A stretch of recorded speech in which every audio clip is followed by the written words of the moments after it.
Gino Bartali è stato un grande campione dello sport, ma oggi soprattutto è ricordato perché è un grande campione della vita e ci tengo che sia un esempio per tutti noi perché è stata una persona molto generosa. 23 septembre 2013, mémorial de Yad Vashem à Jérusalem.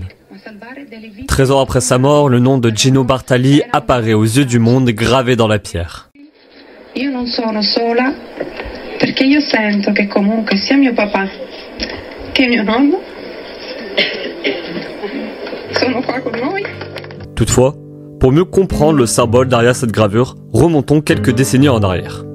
Après s'être penchés sur l'ascension d'un prodige luttant contre le fascisme, nous allons découvrir ensemble ses actions de résistance menées durant la Seconde Guerre mondiale contre la Wehrmacht.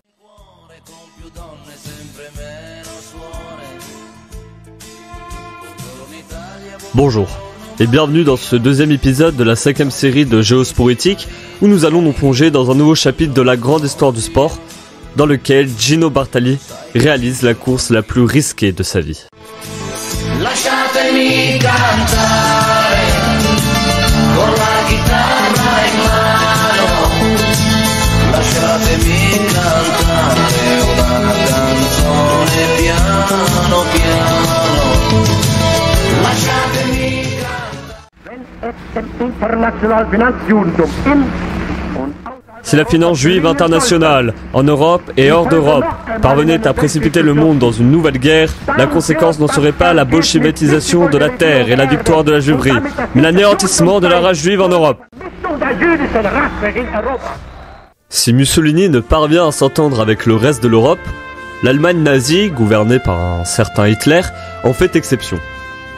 Le pacte d'acier de 1939, couplé au pacte tripartite l'année suivante, officialise cette alliance existant en réalité depuis quelques années. Ce partage d'idéologie accélère, entre autres, la politique antisémite au sein de la Grande Botte.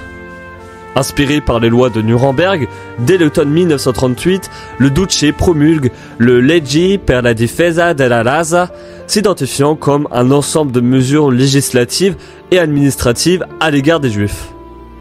Fichés, recensés, exclut la fonction publique, interdiction de mariage avec les Aryens, interdiction d'employer des domestiques aryens, propriété confisquée. Jour après jour, la population juive passe de citoyen à ennemi numéro 1. La dichiarazione di guerra è già stata consegnata agli... La déclaration de guerre a déjà été prononcée. Contre la Grande-Bretagne et la France, victoire.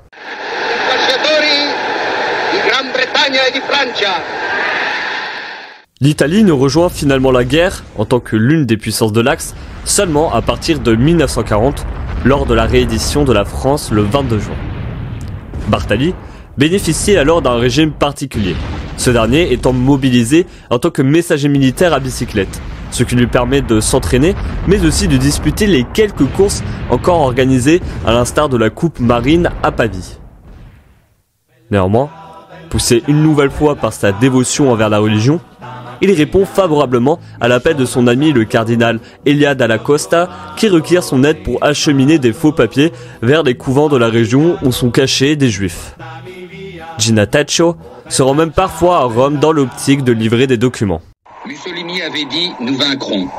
3 ans plus tard, en mai 1943, les restes de l'armée italienne d'Afrique capitulent au Cap Bon en Tunisie.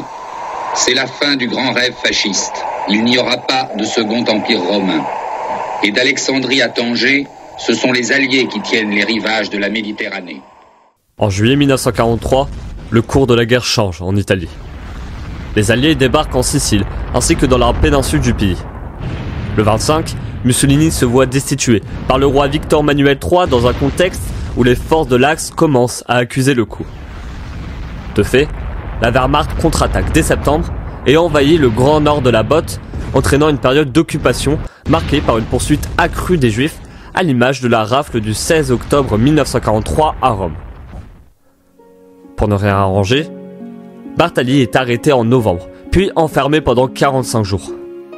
Considéré comme un déserteur, et alors qu'il doit être traduit devant un tribunal spécial de guerre, il bénéficie, au bout du compte, d'une liberté sous caution payée par des amis.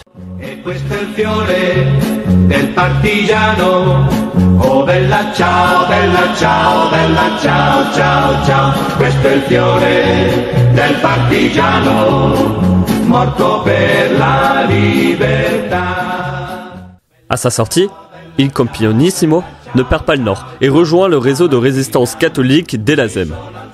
Son rôle s'avère de transporter, dans un premier temps, des photos d'identité de Florence à Assise, où se trouve une imprimerie clandestine réalisant de faux papiers, avant de les amener à Lucques, Gênes ou encore Florence. Cela représente 200, 300, voire 400 km par jour, auxquels viennent s'ajouter la transmission de colis de vivres au Vatican. Les documents se révèlent cachés, dans la potence ou bien dans la selle de son vélo. Il justifie auprès des autorités ses nombreux déplacements par la nécessité de s'entraîner. De plus, il demande que l'on ne touche à sa bicyclette calibrée au millimètre près pour atteindre une vitesse optimale. Sa grande popularité lui permettant de franchir les contrôles de police sans éveiller les soupçons. Toutefois, il le sait. Au moindre raté, c'est la fusillade assurée. L'interrogatoire a eu lieu dans le sous-sol, en présence du major Carita et des 3 autres militaires. Un lieu sinistre qui inspirait la terreur. Ceux qui entraient ne savaient pas dans quel état ils en sortiraient. Tandis qu'il m'interrogeait sur un ton inquisiteur et arrogant, le major blasphémait sans arrêt pour m'offenser et me provoquer. Malheureusement, ce qui devait arriver arriva. En juillet 1944, une lettre rédigée par le pape Pie VII, remerciant le cycliste, se voit interceptée par la police. Gino Bartali est alors convoqué à la Villa Triste de Florence pour y subir l'interrogatoire du major Mario Carita. Il en ressort heureusement libre, grâce aux bons offices de 2 jeunes fascistes qui interviennent en sa faveur auprès du major qui l'interroge. Pour la deuxième fois, ce dernier passe à 2 doigts de la sentence, d'autant plus que depuis le début de la guerre, il héberge une famille de juifs dans l'un de ses appartements de Florence. Gino Bartali è stato un grande campione dello sport. Gino Bartali était un grand champion sportif, mais aujourd'hui on honore sa mémoire car il était un grand champion de la vie. Et je suis heureuse qu'il soit un exemple pour nous tous car il était un homme de paix. Le cauchemar s'arrête en 1945, l'Allemagne nazie forcée à capituler. La Wehrmacht quitte une Italie enfin délestée de tout régime totalitaire. Même s'il s'avère difficile de dégager un chiffre exact, on estime qu'entre 600 à 800 juifs ont échappé à la déportation grâce aux entraînements entre guillemets de Gino Bartali. Toutefois, ces actions restent inconnues pendant de nombreuses années, Gino le Pieux n'étant enclin à la vantardise.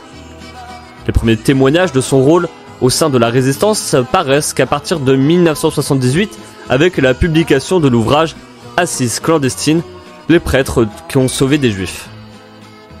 Mais c'est en 2013, à savoir 13 ans après sa mort, qu'il obtient la reconnaissance officielle de sa participation dans le sauvetage des juifs, Il Campionissimo recevant à titre posthume le statut de juste parmi les nations décerné par le mémorial de Yad Vashem à Jérusalem. La suite, on la connaît.